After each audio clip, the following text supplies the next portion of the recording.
Welcome to today's daily Bible reading for June 26th. We'll begin in 2 Kings chapter 9, verse 14. So Jehu the son of Jehoshaphat, the son of Nimshi, conspired against Joram.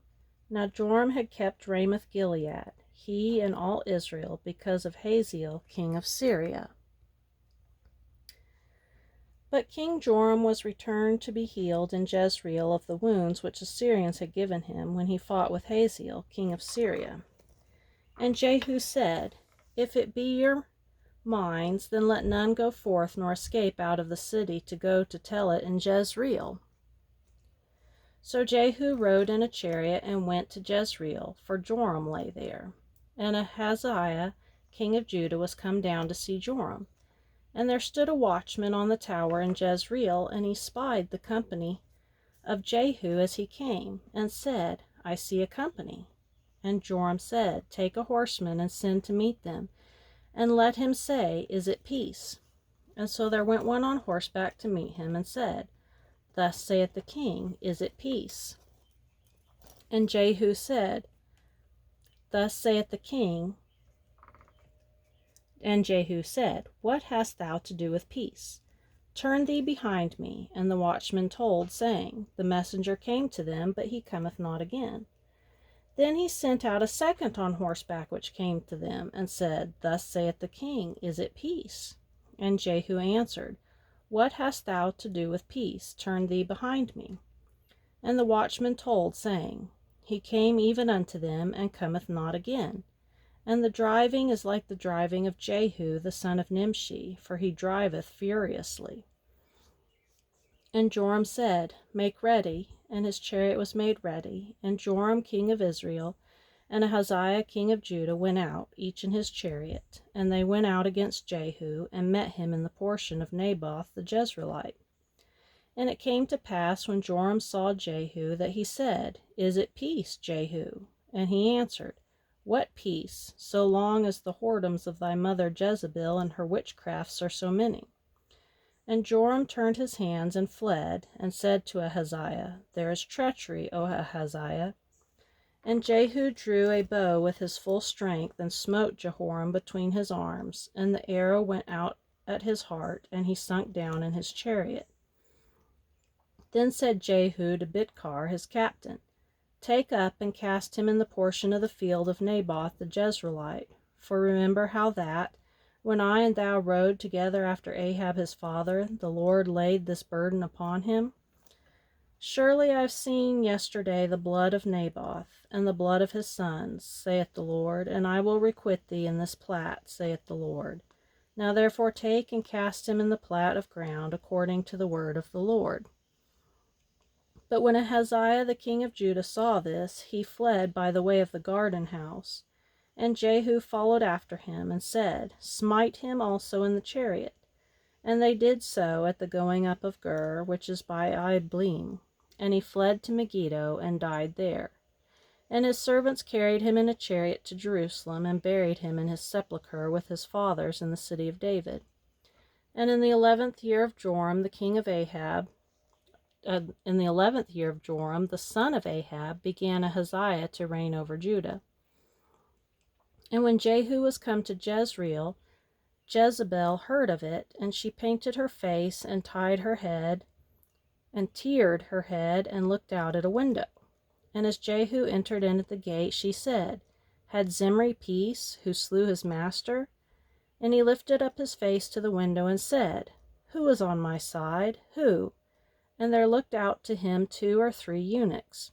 And he said, Throw her down. So they threw her down, and some of her blood was sprinkled on the wall and on the horses, and he trode her under foot. And when he was come in, he did eat and drink, and said, Go, see now this cursed woman, and bury her, for she is a king's daughter. And they went to bury her, but they found no more of her than the skull, and the feet, and the palms of her hands. Wherefore they came again and told him, and he said, This is the word of the Lord, which he spake by his servant Elijah the Tishbite, saying, In the portion of Jezreel shall dogs eat the flesh of Jezebel. And the carcass of Jezebel shall be as dung upon the face of the field in the portion of Jezreel. so that they shall not say, This is Jezebel. And Ahab had 70 sons in Samaria. And Jehu wrote letters and sent to Samaria unto the rulers of Jezreel, to the elders, and to them that brought up Ahab's children, saying, Now as soon as this letter cometh to you, seeing your master's sons are with you, and there are with you chariots and horses, a fenced city also, and armor, look even out the best and meetest of your master's sons, and set him on his father's throne, and fight for your master's house.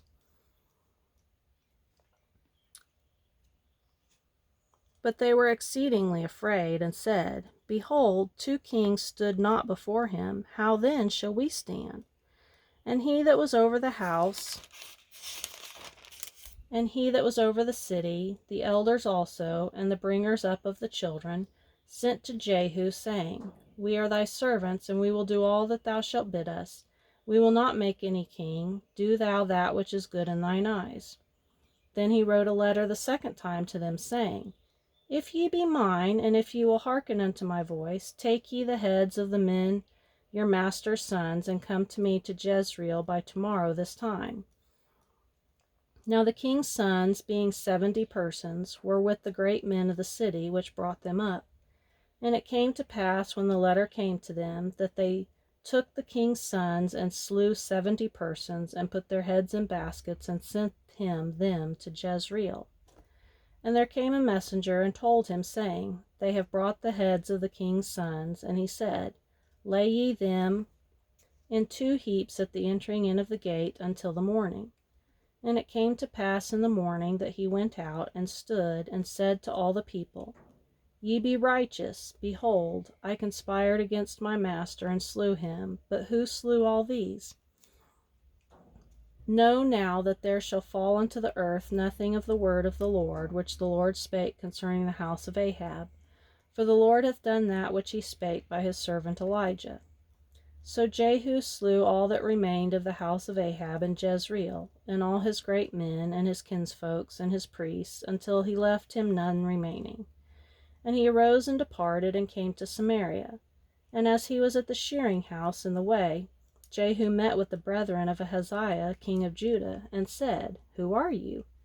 And they answered, We are the brethren of Ahaziah, and we go down to salute the children of the king and the children of the queen. And he said, Take them alive. And they took them alive, and slew them at the pit of the shearing house, even 42 men, neither left he any of them. And when he was departed thence, he lighted on Jehonadab, the son of Rechab, coming to meet him. And he saluted him, and said to him, Is thine heart right, as my heart is with thy heart? And Jehonadab answered, It is. If it be, give me thine hand. And he gave him his hand, and he took him up to him in the chariot. And he said, Come with me, and see my zeal for the Lord. So they made him ride in his chariot. And when he came to Samaria, he slew all that remained unto Ahab in Samaria, till he had destroyed him, according to the saying of the Lord, which he spake to Elijah. And Jehu gathered all the people together, and said unto them, Ahab served Baal a little, but Jehu shall serve him much. Now therefore call unto me all the prophets of Baal, all his servants, and all his priests. Let none be wanting, for I have a great sacrifice to do to Baal. Whosoever shall be wanting, he shall not live. But Jehu did it in subtlety, to the intent that he might destroy the worshippers of Baal. And Jehu said, Proclaim a solemn assembly for Baal, and they proclaimed it. And Jehu sent through all Israel, and all the worshippers of Baal came, so that there was not a man left that came not. And they came into the house of Baal, and the house of Baal was full from one end to the other. And he said unto him that was over the vestry, Bring forth vestments for all the worshippers of Baal. And he brought them forth vestments.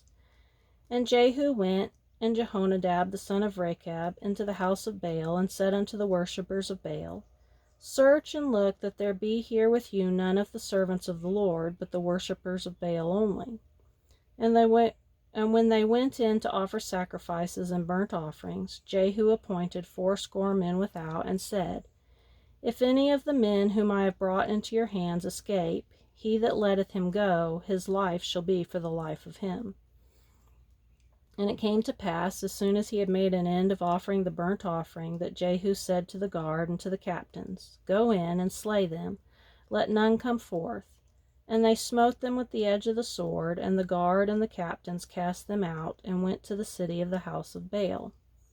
And they brought forth the images out of the house of Baal, and burned them. And they brake down the image of Baal, and brake down the house of Baal, and made it a draught house unto this day. Thus Jehu destroyed Baal out of Israel. Howbeit, from the sins of Jeroboam the son of Nebat, who made Israel to sin, Jehu departed not from after them, to wit, the golden calves that were in Bethel, and that were in Dan. And the Lord said unto Jehu, Because thou hast done well in executing that which is right in mine eyes, and hast done unto the house of Ahab according to all that was in mine heart, thy children of the 4th generation shall sit on the throne of Israel. But Jehu took no heed to walk in the law of the Lord God of Israel with all his heart, for he departed not from the sins of Jeroboam, which made Israel to sin. Now we'll go to Acts, chapter 17, verse 1. Now when they had passed through Amphipolis and Apollonia, they came to Thessalonica, where was a synagogue of the Jews. And Paul, as his manner was, went in unto them, and 3 Sabbath days reasoned with them out of the Scriptures, opening and alleging that Christ must needs have suffered, and risen again from the dead, that this Jesus whom I preach unto you is Christ. And some of them believed, and consorted with Paul and Silas, and of devout Greeks a great multitude, of the chief women not a few. But the Jews which believed not, moved with envy, took unto them certain lewd fellows of the baser sort, and gathered a company, and set all the city on an uproar, and assaulted the house of Jason, and sought to bring them out to the people.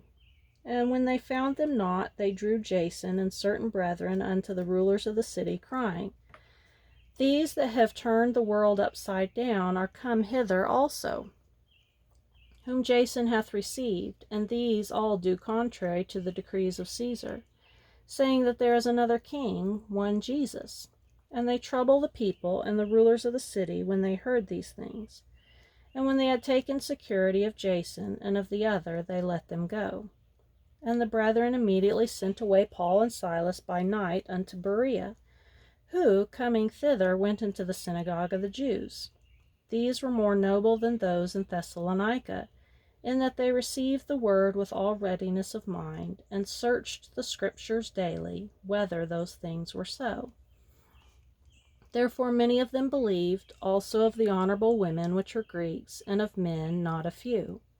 But when the Jews of Thessalonica had knowledge that the word of God was preached of Paul at Berea, they came thither also, and stirred up the people. And then immediately the brethren sent away Paul to go as it were to the sea, but Silas and Timotheus abode there still. And they that conducted Paul brought him unto Athens, and receiving a commandment unto Silas and Timotheus for to come to him with all speed, they departed. Now while Paul waited for them at Athens, his spirit was stirred in him, when he saw the city wholly given to idolatry. Therefore disputed he in the synagogue with the Jews, and with the devout persons, and in the market daily with them that met with him.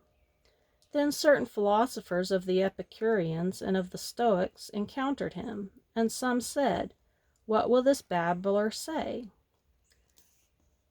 Others some, He seemeth to be a setter forth of strange gods, because he preached unto them Jesus and the resurrection. And they took him and brought him unto Apergus, saying, May we know what this new doctrine whereof thou speakest is? For thou bringest certain strange things to our ears. We would know thereof what these things mean. For all the Athenians and strangers which were there spent their time in nothing else, but either to tell or to hear some new thing. Then Paul stood in the midst of Mars Hill, and said, Ye men of Athens, I perceive that in all things ye are too superstitious.